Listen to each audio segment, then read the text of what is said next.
The Kingdom of the Netherlands has been a strategic development partner to Kenya dating back to the 1970s. One of the key support areas has been in the agriculture sector. This cooperation has seen increased trade between these economies, which also aims at working towards addressing the rampant food security challenges.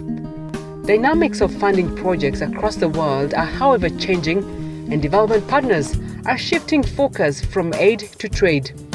The Dutch government's plan is that by the year 2020, donor aid will be cut off, and instead, sustainable means of upscaling projects to increase trade will be explored. This means that projects have to creatively come up with activities which will grow the projects beyond the funding timelines. What does this transition mean for the two economies? Kenya is a very important partner, especially in agriculture, for the Netherlands, and it will stay that way. It will even get better, I think. And we always say aid to trade. They forget the trade and investment. That's a common made mistake. That's what we do ourselves. So it's from aid to trade and investment. And part of the more private sector development programs will still be available for Kenya. So in that it won't be a black and white change in 2020. So that's very important to realize, I think. So Kenya will stay a very important partner. We're working together with a big focus on private sector development. So far, the Dutch government has funded 26 projects along various agricultural value chains, and as the 2020 funding deadline approaches, discussions on how projects can leverage gains, experiences, and align with the public and private partnership policies in Kenya cannot be overlooked. In the minds of the people formulating the PPPs, do they have a common agenda? What is it in terms of setting goals, in terms of creating a structure within which they will operate, in terms of putting in systems and standards around where they will operate, in terms of identifying what the skill sets or the staffing that they will need? It is very necessary that you actually have those clearly thought out, and then if they do not have that, then you actually take them through a strategic orientation so that they can get to understand how to integrate something that can be made workable. AgriProFocus Kenya organized a learning event which brought together these projects to share experiences and find workable solutions on what needs to be done for transition from aid to trade to be effective. From my perspective, the transition is, yes, the Dutch government as the investor is transiting from aid to trade, but the recipients of the so-called aid money that has been injected into projects has to also start from there. So it has to be incubated in the programs for the non-governmental organizations, so these are the NGOs, but also for the private sector, because the private sector plays a critical role in all these programs. And if we are looking at moving beyond aid and talking about trade, we are looking at the private sector as an investor. So that has to already be incubated in the program as we engage the private sector, as we engage the farm organizations, as we engage with government and government agencies. That already needs to be a discussion that's going on. Yeah, the first thing we'll do is to really do in-depth studies of the three sectors: aquaculture, horticulture and dairy. Some quantitative analysis of these three production sectors, if you wish, and to see how the existing projects fit in, how they contribute to those sectors. That provides the framework. It also provides an overview of instruments that the Dutch and other donors and the government are using to stimulate those sectors. That will be, if you wish, the baseline. And that will also be needed to get a more in-depth understanding of what opportunities are for the future. And what challenges are some of the ongoing projects encountering with the transition? The concept of PPP has not been conceptualized by many people and also the farmers.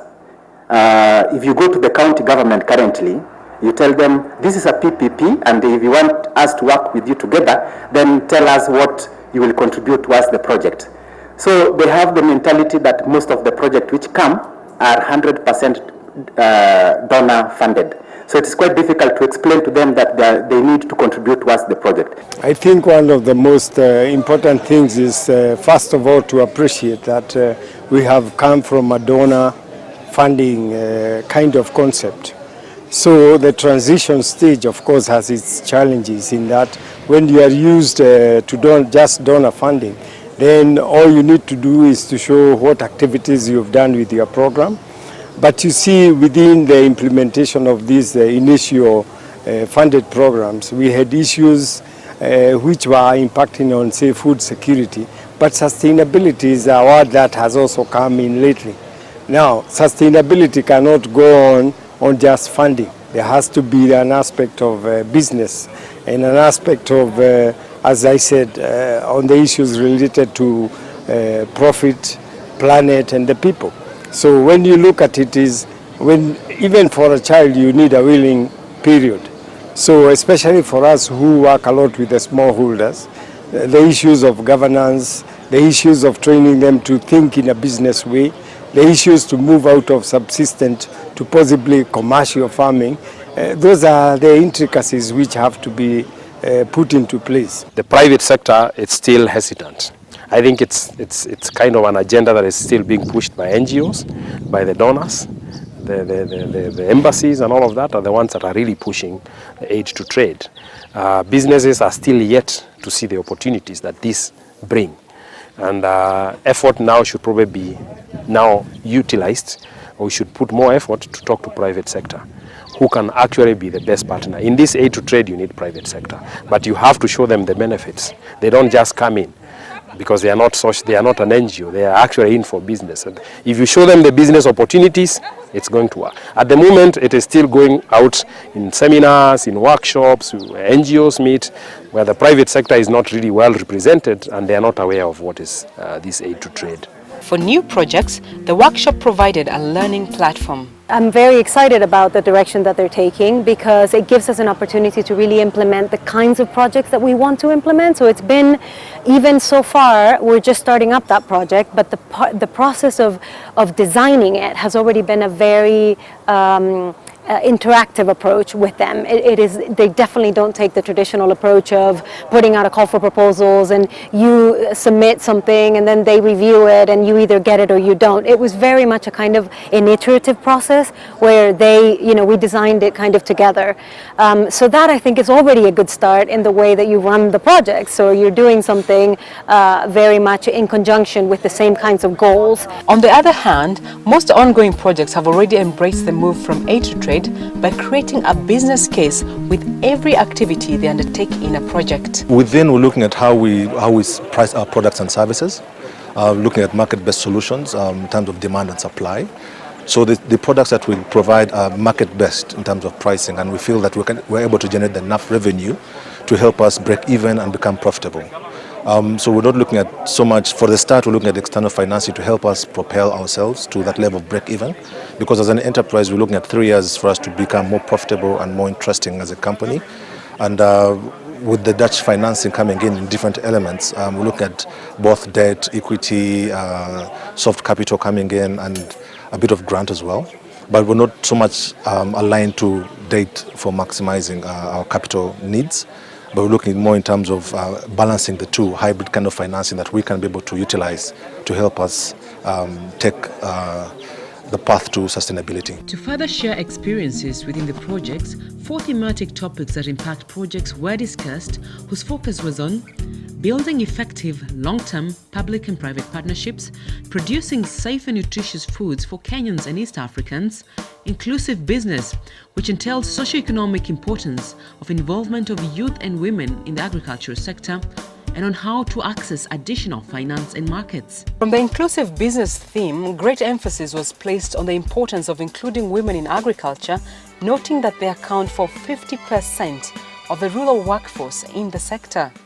An inclusive business is one that encourages co-creation, that encourages collaboration, and that also brings on board the people we would consider the bottom of the pyramid folks who ordinarily are not very much involved in projects or that we are trying to move away from.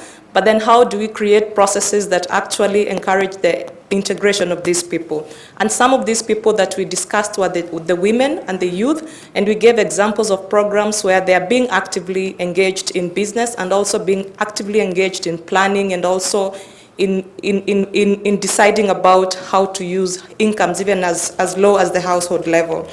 Another aspect of inclusive business that also came up is that an inclusive business must be competitive.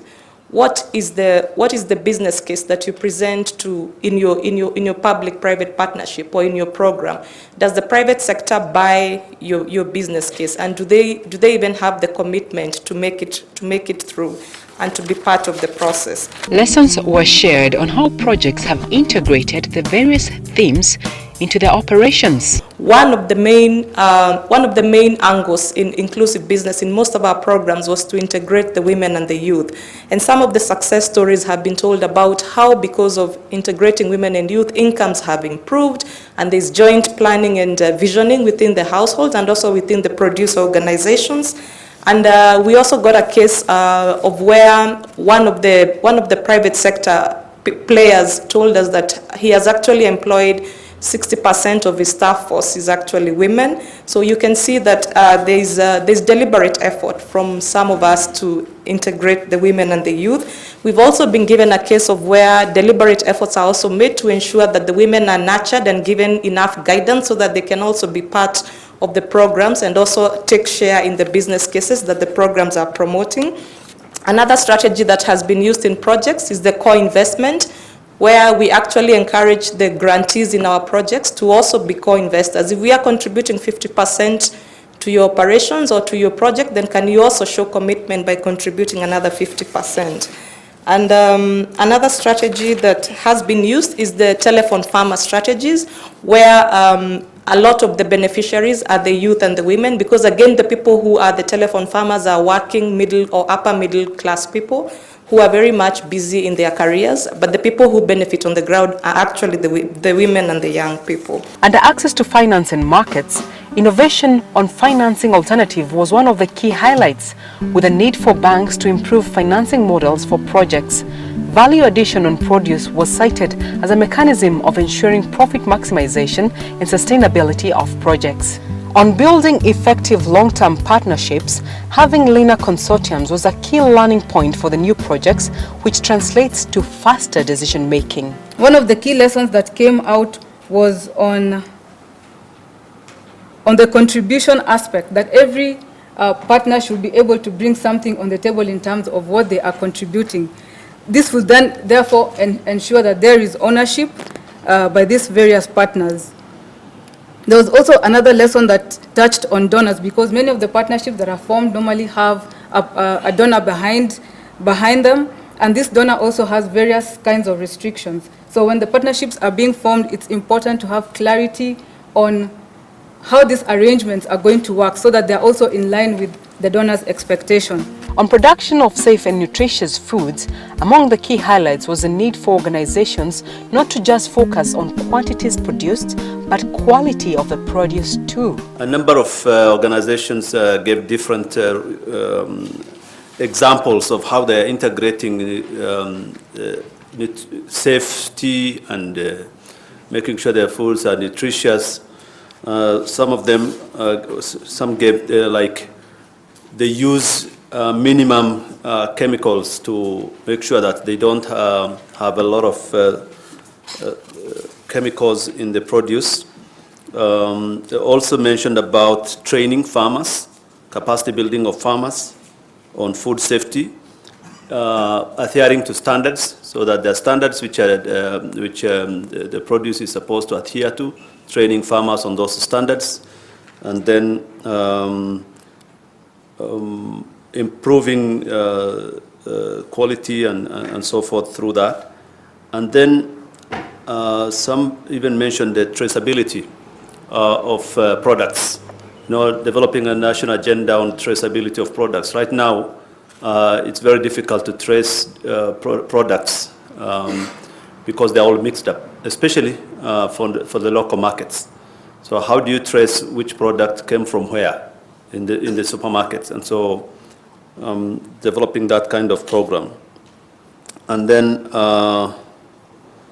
engaging with the public health regulators and food safety departments of the ministry in order to ensure quality is adhered to, profiling farmers in terms of how safe their produce are, and so forth, and also engaging, creating platforms for safety discussions across different farmers. A key success story on a Dutch-funded partnership is the Latia Resource Center, situated 60 kilometers from Nairobi in Kajiado County.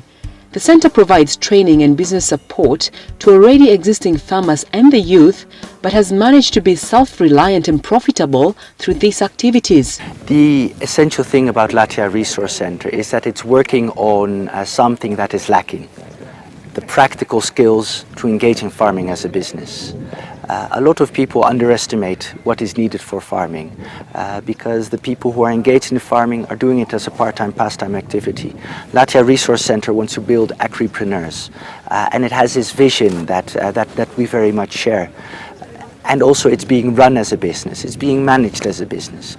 Peter Moudet is very much a hands-on managing director who is grooming expertise, grooming experts, grooming professionals to pass on skills in farming as a business. One such beneficiary is Anthony Roquero, a youth who is passionate on venturing into agribusiness. My interest in agriculture is to learn and to make sure that underutilized land in Kenya, they are put into use.